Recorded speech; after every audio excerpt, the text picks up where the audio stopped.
یو ښځه یو بادشاه په کوټه کې ګیر کړی نو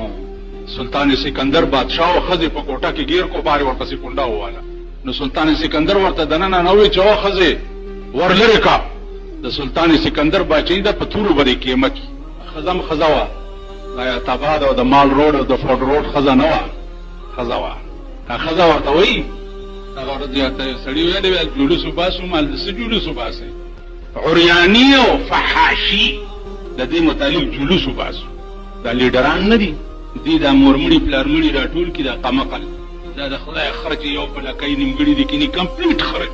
دا راټول کړي او ورته وایي چې چغې وهئ چې پاکستان کې عریاني برباد او فحاشي برباد په دې چل باندې لیډر په خپله ونډه زیاتوي مزه خو اوس تاسو په ایمان ووایئ خبره پوهېږئ که نه یو غټ کوتک را سره یو ولې تاسو ته ونیسمه خبره نه پوهېږي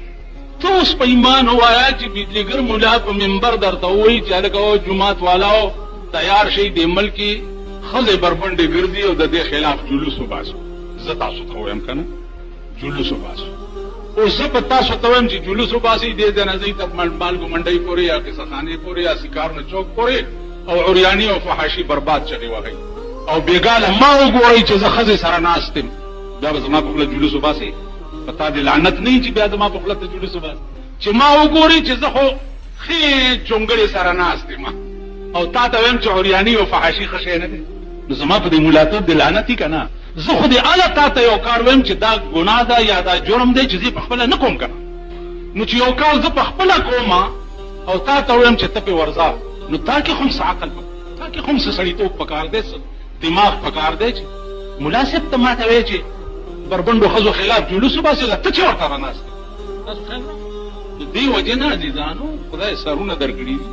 اوس تاسو په ایمان ووایئ چا چې هوایي جهاز جوړ کړی دی هغه تاسو غوندې بني ادم دی که نه که د هغه څلور خپې دي یا څلور لاسونه دي یا سترګې څلور دي یا غوږونه لس دي که نه تاسو په شان دی وایي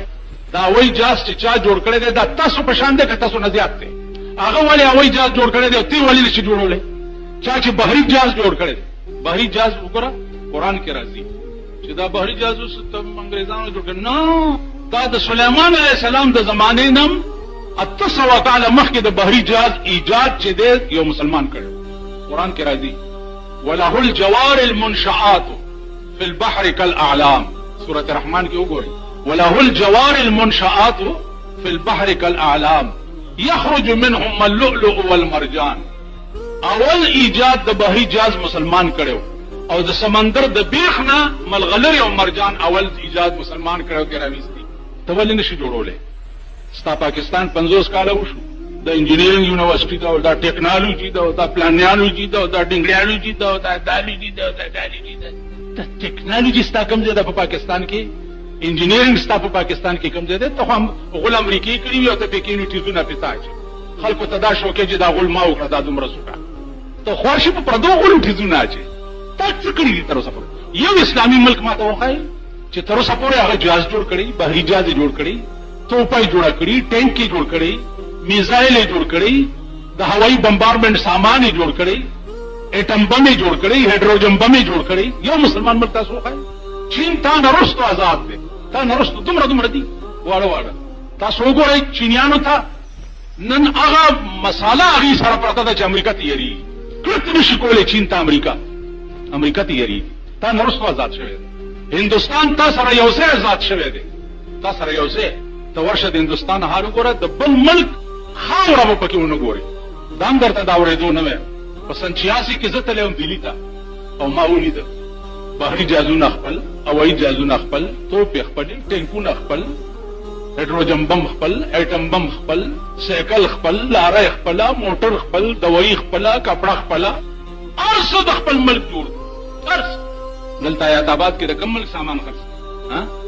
د امریکې د جاپان د لندن چاینا خرڅي دلته ورته دوی ګڼکپان کینولي دي په لاره کې چې یو ته پولیس وایي او بل ته دغه وایي کسټم وایي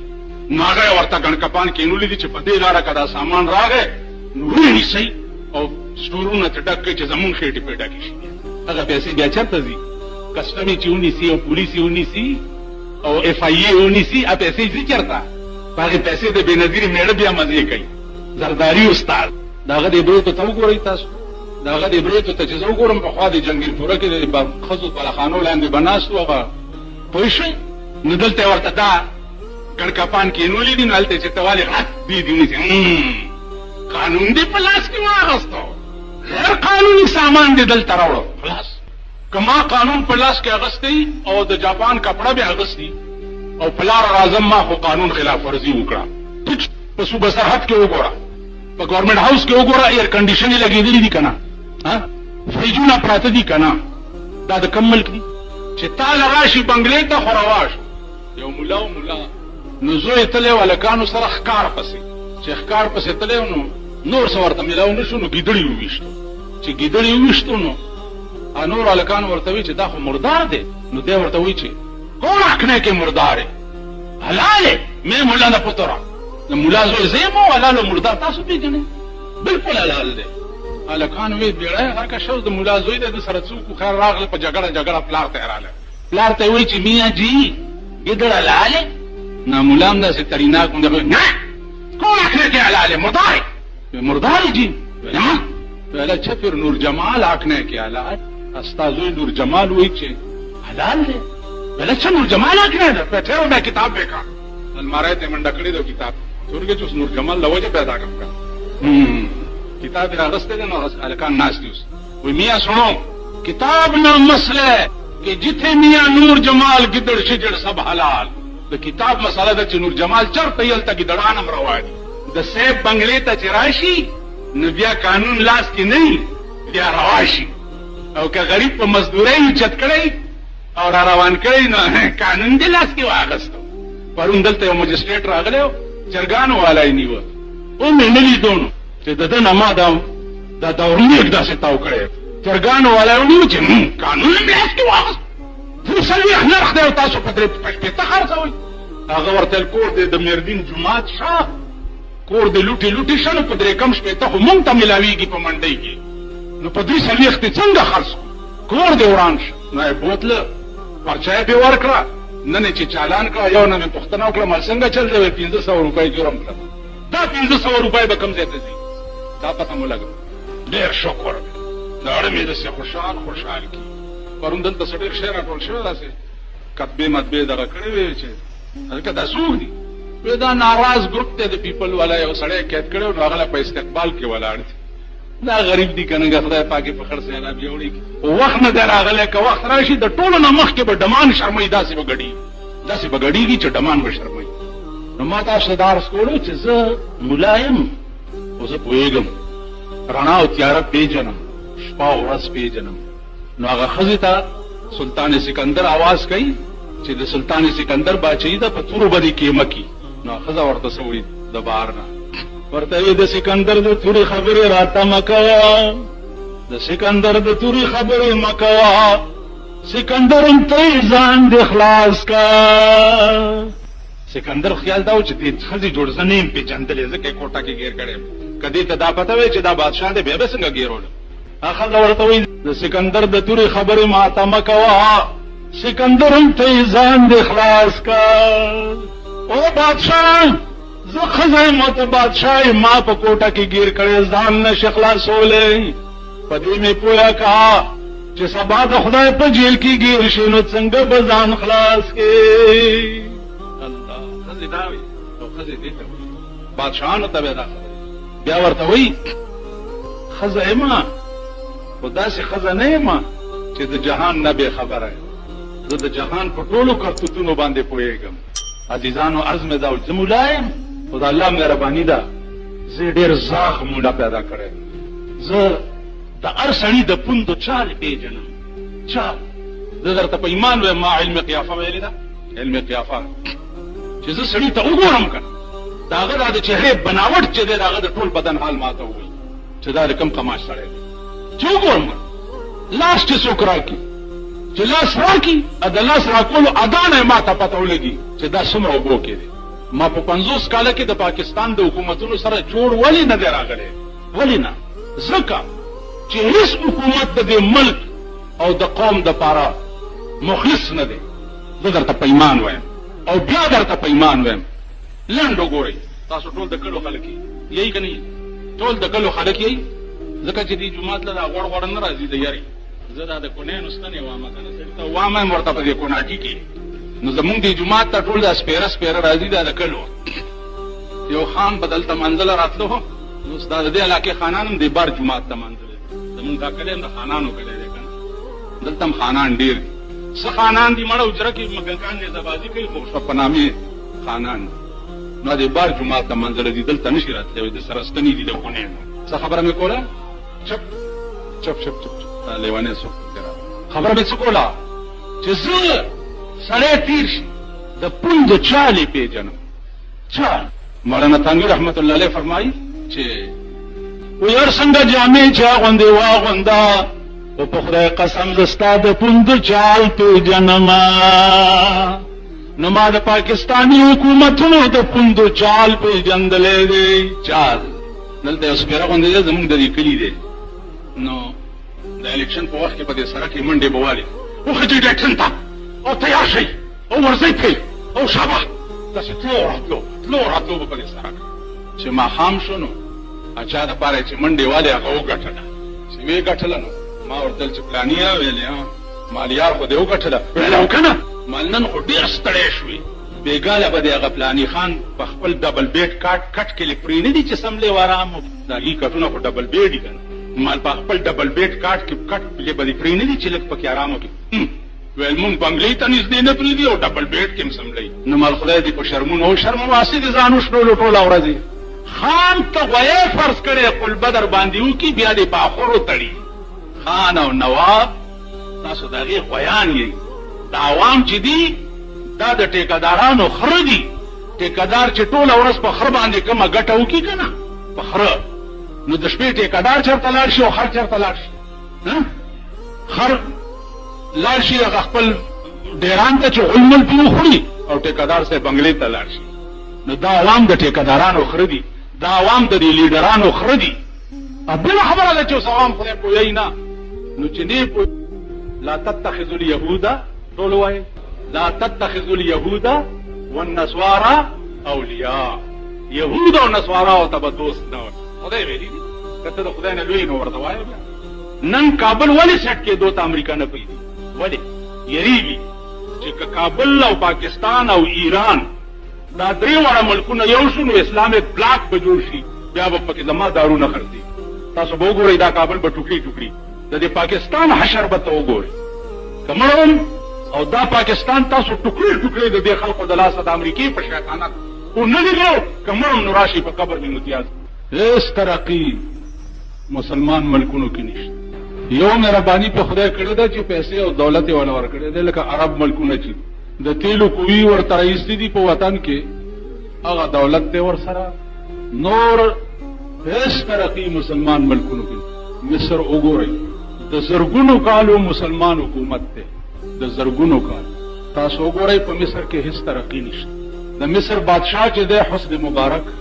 هغه ورځ یو دوه مصریان راغلي وو تبلیغي جومات ما ته پوښتنې کولې ما وی چې تاسو احرام مصر کتلی دي هغه ځای چې کوم ځای کې د فرعون لاش پروت دی او تر اوسه پورې خدای پاک باقي ساتلی ثابت پروت دا ثابت خدای پاک دې دپاره ایښی دی چې لتکون للعالمین نذیرا ستا دا بدن به زه ثابت ساتم تر قیامته پورې صله لتكون للعالمین نذیرا چې د ټول عالم د پاره یو عبرت نو ما هغې ته وویل مصریانو ته چې تاسو احرام مصر کتلی نو هغه داسې په ګیره لاس ووهلو وی چې لصاحب اللحیة هذا ممنوع ګیرې والا احرام مصر کتو ته نه پرېږدي دا ګیره ویل ګیره مونږ پټ ګرځو په مصر کې او مصر کې قانوني طور هذا ممنوع دا ګیره منع ده مال ائمة المصر د مصر ائمه ما ته صفا مخونه وي په منبر ناستې خطبې وایي ائمه د مصر اوس د مصر د حسن مبارک نه لوی ټټو چې دی د امریکې دا بل نشته لوی خرید شده غلام چې دی هغه د امریکې د مصر نه بغیر بل نشته په عرب ملکونو باندې تاسو وګورئ ټول تسلط چې دی هغه د امریکې دی د خپل ملک ته راشئ قرآن خدا ویلی دی چې یا ایها الذین آمنوا لا تتخذوا اليهود والنصارى اولیاء. اے ایمان والاو، لا تتخذوا اليهود والنصارى اولیاء. یهود او نصارا ته به دوستان نه وایي، او یهود او نصارا به په دوستۍ نه نیسي. د قرآن خدا قطعي حکم دی او قطعي فیصله ده. رسول الله صلی الله علیه وسلم چې فتح د مکې وشوه نو حکم یې وکړو چې وباسه یهود او نصارا د جزیره عرب نه. د عرب په جزیره باندې چې څومره یهود او نصارا دي هغه د مصر عربو نه. پیغمبر حکم دا کړ نن ورشي سعودي ته، 2 لکه فوج د امریکې د سعودي په قوو پروت دی او په جده کې دا د اورېدو خبره تاسو ته نه کوم په منبر رسول باندې، دا د لیدو خبره درته کوم. په سن 65 کې ما لیدلي او په سن 82 کې بیا زه عمرې ته تللی بیا مې لیدلي چې د جدې بندرګاه چې دی او د جدې ایرپورټ چې دی په دې تمامو باندې به انګریز او مې مګورې بربند بروان. د جدې د سمندر بندرګاه چې دی په هغې باندې څومره تفریح ګاهونه چې دي هغه د انګریزانو څومره. جده هغه ښار دی چې بیبي حوا پکې پرته ده، ستاسو مور پکې پرته ده. جده هغه ښار دی. نن زمونږ د مور قبر ته دعاګانې چې دي نو هغه د لندن او د امریکې انګریزان کوي. نو عزیزانو عرض مې دا و چې خدای ویلي چې دا سړی به چرې ستا دوست نشي، دا نشي ستا دوست کېدی. نو که ته وایې چې دا زما دوست دی نو ته رښتیا وایې. اوس امریکې ته مونږ دوست ملک وایو که نه وایو؟ انګریزانو ته مونږ دوست ملک وایو که نه وایو؟ اوس اسرائیل ته مونږ دوست ملک وایو او کوشش کوو چې اسرائیل سره زمونږ سفارتي تعلقات جوړ شي. نن ستا په ملک کې چې هر حکومت بدلیږي د هغې فیصله په وایټ هاوس کې کېږي. زمونږ د مسلمان فیصلې خو به پخوا په اسمانونو کې کېدې، اوس د مسلمان فیصلې چې دی په وایټ هاوس د امریکې کې کېږي. نو قرآن کلیر کټ آرډر دی چې لا تتخذوا اليهود والنصارى اولیاء. یهود او نصارا ته به دوست نه وایي، دا ستاسو دوستان نشي کېدی. خدای ویلي زمونږ هر ادا وګوره د انګریزانو ده، هر ادا. کوم ایجاد د لعنت چې انګریزو کی، کوم ایجاد د لعنت چې انګریزو کی، اول خیر مقدم ورته مونږ وایو. اوس د ډیشنټین ایجاد چا کړی دی؟ که ته مسلمان کړی دی نو مسلمان خو تر اوسه په میخ جوړولم نه پوهېږي. دا د اورمړو خره چې دي، دا د اورمړو خره، دا د اورمړو خره چې دی تر اوسه پورې یو میخ هم نه دی جوړ کړی. چېرته موټر وګورئ دا پاکستان اسمبل دی، ما ته وایي وایي دا موټر پاکستان اسمبل دی. په ارام کښېنه، د ایلو بچو له غوتې مه ورکوه. زه نادان نه یم، زه ملا یم، خو زه قمقل ملا نه یم.